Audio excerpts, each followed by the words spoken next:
मंडलायुक्त अंजनेय कुमार सिंह की अध्यक्षता में संभागीय परिवहन प्राधिकरण मुरादाबाद की बैठक कमिश्नरी सभागार में आयोजित हुई।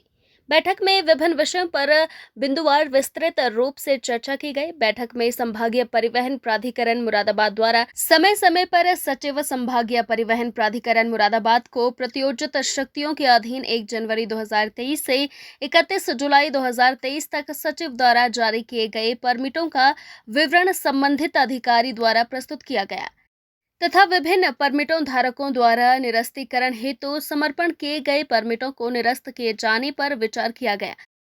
बैठक में मृतक अनुज्ञाधारियों के स्थायी सवारी गाड़ी अनुज्ञा पात्रों को वारिसानों के नाम हस्तांतरण हेतु प्राप्त आवेदनों पर भी विचार किया गया। मंडलायुक्त ने कहा कि परमिट का अगर किसी को रिन्यूअल या ट्रांसफर करना है तो नियमानुसार समय सीमा के अंतर्गत किया जाएगा। उन्होंने कहा कि जितनी भी सड़क पर चलने वाले वाहन हैं उनकी एक व्यवस्था बनानी है। उन्होंने कहा कि कहीं पर भी कोई जुगाड़ वाहन या अवैध वाहन चल रहा है तो उस पर तुरंत कार्यवाही की जाएगी। इसमें किसी प्रकार की शिथिलता नहीं बरती जाएगी। हम इस तरीके से व्यवस्था कर रहे हैं जिससे किसी का भी नुकसान ना हो। उन्होंने कहा कि हाईवे पर किसी भी सूरत में ई रिक्शा नहीं चलेगा, इसमें जिम्मेदारी फिक्स की जाएगी। उन्होंने कहा कि जो व्यवस्था हम बनाने का प्रयास कर रहे हैं उसमें हमें सभी के सहयोग की आवश्यकता है।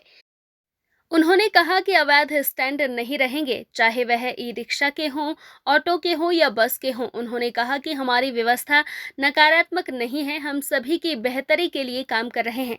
उन्होंने संबंधित अधिकारी को निर्देश दिए कि जिसके पास एक से अधिक ई रिक्शा है तो उसकी जांच की जाए। बैठक में संबंधित अधिकारी द्वारा संभाग के अराष्ट्रीयकृत निजी बस मार्गों पर स्थायी सवारी गाड़ी परमिट प्राप्त करने हेतु 2 माह का समय हेतु प्राप्त आवेदनों का विवरण भी प्रस्तुत किया गया।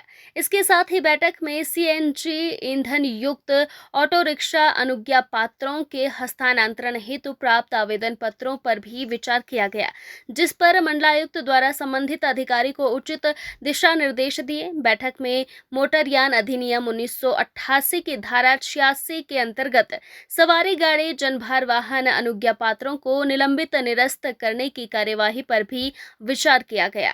ये आरटीए की बैठक है।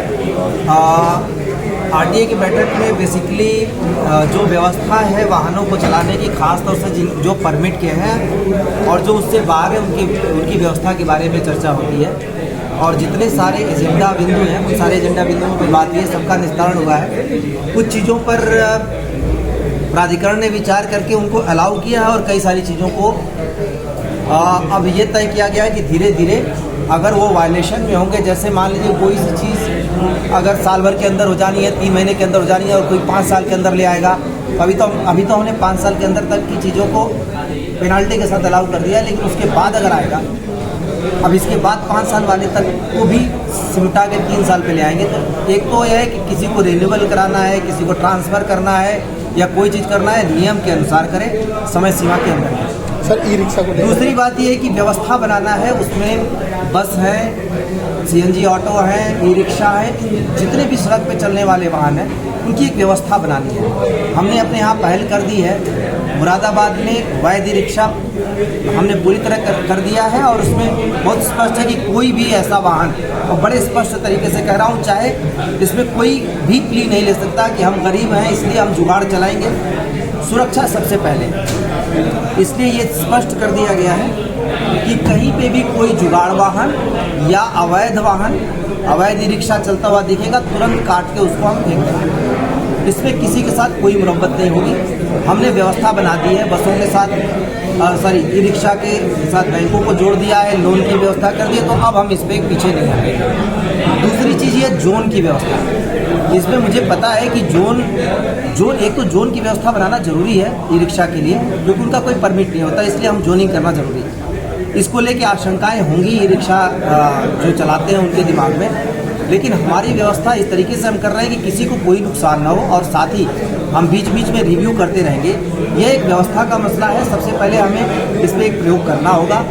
धीरे धीरे हम जैसे जैसे सफल होंगे उसमें एडजस्ट करना है, वो चाहे सीएनजी ऑटो हो चाहे बसेज हों, रूट पर कैसे चले। लेकिन किसी भी दशा में हाईवे पर ई रिक्शा नहीं चलने देंगे। कोई भी जुगाड़ वाहन, कोई भी बिना परमिट का वाहन नहीं चलने देंगे, इसके निर्देश दे दिए हैं। और इसमें जिम्मेदारी पूरी फिक्स की जाएगी, जिसको जहाँ चलना है वहीं चलेगा।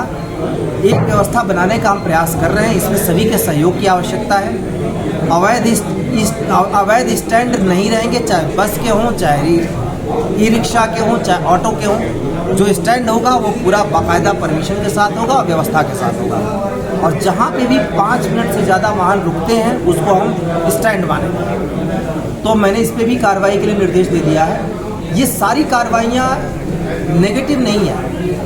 एक बारगी लोगों को लगेगा कि नहीं, ये ज़्यादा से ज़्यादा इन्फोर्समेंट करने की कोशिश करें, लेकिन हम सबकी बेहतरी के लिए कर रहे हैं कि हम सड़क पर एक ऐसी व्यवस्था ले आए जिसमें सभी के लिए, जो वाहन चलाता है उसके लिए भी, जो इससे रोजी रोजगार करता है उसके लिए भी, और पब्लिक के लिए भी एक बेहतर सहूलियत हो। इसके साथ ही मैंने ये भी कहा है कि जो एक से ज़्यादा ई रिक्शा जिनके पास है उनकी जांच की जाए, और इस तरीके के चलाने वालों को हम रैकेट मानते हुए उसको बस्ट करेंगे, या तो फिर हमें पहले से आके सूचना दें कि क्यों उनके पास एक से ज़्यादा ई रिक्शा होना चाहिए, और इसको हम अभियान चलाकर जितने लोग एक से ज़्यादा ई रिक्शा रखे हुए और किराए पर चलाते हैं उनके विरुद्ध कार्रवाई करें।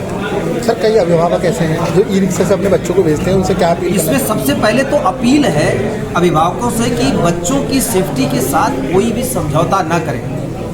सिर्फ ई रिक्शा ही नहीं, अगर बस परमिट पे नहीं है, धग्गा मार है, पुरानी है, उसमें अपने बच्चों को न भेजें। कोई भी चीज़, आपका पैसा आपके बच्चों के भविष्य से ज़्यादा कीमती नहीं हो सकता। दूसरी बात यह है कि इसमें हम भी चेक करेंगे, और कहीं पे जो ई रिक्शा में अगर बच्चे जा रहे हैं बिना सेफ्टी सिक्योरिटी के और स्कूल भी उसको अलाउ कर रहा है, तो हम दोनों की जिम्मेदारी फिक्स करेंगे। इसमें किसी तरीके की कोई समझौता नहीं करेंगे। उसके लिए वैकल्पिक व्यवस्था के बारे में भी चर्चा करके उस पर भी हम लोग निर्णय लेंगे कि कौन सी वैकल्पिक व्यवस्था बनाई जाए, और उसमें जिसमें सभी की सहूलियत होता ये है कि अभिभावक ये सोचकर कि एक जो महीने का खर्च निकलता है उसमें एक सस्ते में बच्चा चला जाए, वो ये व्यवस्था अपना लेते हैं। लेकिन बाद में अगर बच्चे के जीवन के साथ कोई दिक्कत आती है तो फिर उनको लगता है, पता चलता है कि ये बहुत महंगा है, लेकिन तब तक बहुत देर निकल सकता है।